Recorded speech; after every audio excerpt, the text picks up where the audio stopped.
नमस्कार प्रणाम। 17 जुलाई 1996 न्यूयॉर्क शहर से पेरिस के लिए निर्धारित समय पे विमान का उड़ान था। विमान ने रात 8:19 पे जॉन एफ कैनेडी अंतर्राष्ट्रीय हवाई अड्डे से उड़ान भरती है और उस समय इसमें 212 यात्री और 18 चालक दल सहित 230 लोग सवार थे और इसे उड़ा रहे थे कैप्टन राल्फ और को पायलट के तौर पे थे स्टीवन और फ्लाइट इंजीनियर के तौर पे थे रिचर्ड। जॉन एफ कैनेडी अंतर्राष्ट्रीय हवाई अड्डे से उड़ान भरने के 12 मिनट बाद लगभग 8:31 पे न्यूयॉर्क के पूर्वी मॉरिशस के पास अटलांटिक महासागर में विमान फट गया और दुर्घटनाग्रस्त हो गया। तो ये घटना कैसे हुआ, आइए आज के इस वीडियो में विस्तार से जानते हैं। 17 जुलाई 1996 को लगभग 8:31 पे न्यूयॉर्क के पूर्वी मॉरिशस के पास अटलांटिक महासागर में फट गया और दुर्घटनाग्रस्त हो गया। जॉन एफ कैनेडी अंतर्राष्ट्रीय हवाई अड्डे से उड़ान भरने के 12 मिनट बाद पेरिस से स्टॉप ओवर के साथ रोम के लिए एक निर्धारित अंतर्राष्ट्रीय यात्री उड़ान पर दुर्घटना में जहाज पर सवार सभी 230 लोगों की मृत्यु हो गई।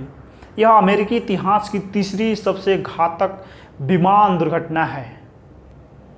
राष्ट्रीय परिवहन सुरक्षा बोर्ड के दुर्घटनाओं जांचकर्ताओं ने घटनास्थल की यात्रा की और अगली सुबह पहुंचे इस अटकल के बीच की दुर्घटना का कारण आतंकवादी हमला बताया गया था। संघीय जांच ब्यूरो और न्यूयॉर्क पुलिस विभाग संयुक्त आतंकवाद कार्यबल ने एक समानांतर आपराधिक जांच शुरू की। 16 महीने बाद जेटीएफ ने घोषणा की कि किसी आपराधिक कृत्य का कोई सबूत अभी तक नहीं मिला हुआ है और उसने अपनी सक्रिय जांच बंद कर दी, ये चीज़ बता के। 4 साल की एनटीएसबी जांच 23 अगस्त 2000 को विमान दुर्घटना रिपोर्ट के अनुमोदन के साथ संपन्न हो गई। रिपोर्ट का निष्कर्ष यह था कि दुर्घटना का संभावित कारण केंद्र ईंधन टैंक में ज्वलनशील ईंधन वाष्प का विस्फोट था। हालांकि यह निश्चित रूप से निर्धारित नहीं किया जा सका। संभावित इग्निशन स्रोत शॉर्ट सर्किट था। विमान की वायरिंग में समस्या पाई गई थी, जिनमें टैंक में प्रवेश करने वाली ईंधन मात्रा संकेत प्रणाली वायरिंग में उभार के साक्ष्य भी शामिल हैं। ऐसा ज्ञात है कि उड़ान 800 पर FQIS खराब था। विमान में विस्फोट होने के लगभग 2 मिनट 30 सेकेंड पहले कैप्टन ने सिस्टम से अजीब रीडिंग के बारे में टिप्पणी की थी। जांच के परिणाम स्वरूप भविष्य में ईंधन टैंक विस्फोटकों को रोकने के लिए विमान के लिए नई आवश्यकताएं विकसित की गई। 71 में बोइंग द्वारा निर्मित किया गया था।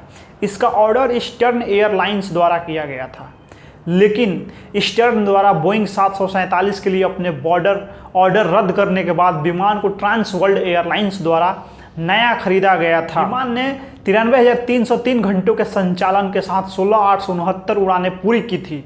दुर्घटना के दिन हवाई जहाज TWA फ्लाइट 881 के रूप में एथेंस ग्रीस के निकन अंतर्राष्ट्रीय हवाई अड्डे से रवाना हुआ और लगभग 4:38 पे कैनेडी अंतर्राष्ट्रीय हवाई अड्डे पर पहुंचा। विमान में ईंधन भरा गया और चालक दल बदल दिए गए।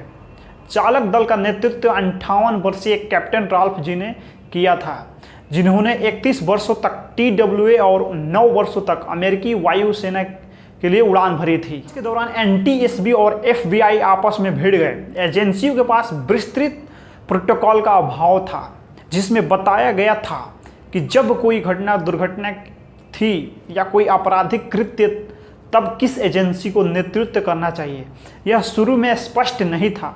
दुर्घटना के समय 49 CFR 831.5 ने निर्दिष्ट किया कि NTSB की विमान दुर्घटना जांच को अन्य सभी संघीय जांचों पे प्राथमिकता होगी। और 2005 में NTSB और FBI ने एक समझौता ज्ञापन में प्रवेश किया, जिसमें कहा गया था कि किसी परिवहन दुर्घटना के तत्काल बाद NTSB संभावित प्रमुख जांच एजेंसी है और दुर्घटना स्थल का नियंत्रण अपने हाथ में लेगी। लगभग 25 वर्षों तक TWA फ्लाइट 800 के मलबे को NTSB द्वारा रखा गया था और दुर्घटना जांच शिक्षण सहायता के रूप में उपयोग किया गया था। 2021 तक मलबे का उपयोग करके सिखाई गई विधियां अब आधुनिक दुर्घटना जांच के लिए प्रासंगिक नहीं होंगी अपनी जांच के दौरान और अपनी अंतिम रिपोर्ट में एनटीएसबी ने 15 सुरक्षा सिफारिशें जारी की, जिनमें ज़्यादातर ईंधन टैंक और वायरिंग से संबंधित मुद्दे शामिल थे। 309, 312 सिफारिशें में यह था कि नई हवाई जहाज डिजाइनों के लिए और जहां संभव हो मौजूदा हवाई जहाज़ों के लिए नाइट्रोजन इंट्रिंग सिस्टम जैसे संशोधन के विकास पर महत्वपूर्ण विचार विमर्श किया जाना चाहिए। 19 जून 2013 को एनटीएसबी ने एक प्रेस विज्ञप्ति में स्वीकार किया कि उन्हें 17 जुलाई 1996 को TWA फ्लाइट 800 की दुर्घटना की जांच पे पुनः विचार के लिए एक याचिका मिली थी। 2014 में एनटीएसबी ने इसे फिर से खोलने की याचिका को अस्वीकार कर दिया। जांच पड़ताल पर एक प्रेस विज्ञप्ति में एनटीएसबी ने कहा, याचिकाकर्ताओं द्वारा प्रदान की गई सभी जानकारी की गहन समीक्षा के बाद एनटीएसबी ने याचिका को पूरी तरह से खारिज कर दिया, क्योंकि प्रस्तुत साक्ष्य जो भी थे और विश्लेषण से पता यही चला था कि मूल निष्कर्ष जो दिया गया था वो गलत था। 18 जुलाई 2008 को संयुक्त राज्य अमेरिका की परिवहन सचिव मैरी ई पीटर्स ने सुविधा का दौरा किया और ईंधन टैंक विस्फोटों के कारण होने वाली दुर्घटनाओं को रोकने के लिए डिजाइन किए गए एक अंतिम नियम की घोषणा की। नियम के अनुसार एयरलाइंस को टैंकों में अक्रिय गैस पंप करने की आवश्यकता थी। नियम ने सभी नए यात्री और कार्गो विमानों और 1990 के दशक में निर्मित अधिकांश यात्री विमानों पर CWDT को कवर किया, लेकिन पुराने कार्गो विमानों पे ये चीज़ नहीं थी। एनटीएसबी ने पहली बार इस तरह के नियम की सिफारिशें घटना के ठीक 5 महीने बाद की थी और पैन एम फ्लाइट 214 की दुर्घटना के 9 दिन बाद 17 दिसंबर 1963 को सिविल एयर ने बोर्ड ने नोटिस किया और ये बताया कि एनटीएसबी के अनुसार तथ्य यह है कि बोइंग 747 के इंजीनियरों ने ईंधन वाले केंद्र विंग टैंक के नीचे उच्च ताप स्रोत रखे थे। स्थानांतरित गर्मी को कम करने का कोई साधन वहाँ पे नहीं था। आप लोग प्रतिक्रिया दीजिए इस वीडियो में कि आप लोग को भी ये वीडियो कैसा लगा और कमेंट बॉक्स में अपना राय दीजिए। बाकी मिलते हैं अगला वीडियो में, तब तक के लिए धन्यवाद।